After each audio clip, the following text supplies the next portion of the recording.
பாடல் 223.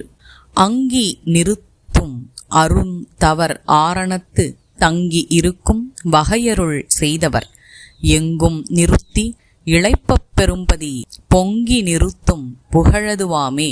இதன் கருத்து என்னவென்றால், யாகத்தில் தோன்றும் நெருப்பின் தலைவன் அரும் பெரும் தவத்திற்கு உரியவனான இறைவன் ஆவான். யாகம் வளர்க்கும் முறைகளை வேதங்களில் வழங்கியவனும் அவனே. வேத முறைகளை பலவித ஆகமங்களாக வகைப்படுத்தி அருளியவனும் அவனே ஆவான். இறைவன் வழங்கிய வேதங்களையும் ஆகமங்களையும் தவறாக செயல்படுத்தி உலகத்தில் எங்கு சென்றாலும் அங்கு முறைப்படி யாகத்தை வளர்த்து யாகத்தின் மூலம் அங்கிருக்கும் உயிர்களுக்கு இறைவனின் அருளை கொண்டு வருபவன் அந்தணன். அதனால் அவன் உடலளவில் சிறிது துன்பப்பட்டாலும் அந்த துன்பத்தில் இருந்து இளைப்பாரி பெருமளவு இன்பம் பெறும்படி இறைவன் அவனுக்கு வழங்குவது மாபெரும் புகழேயாகும்.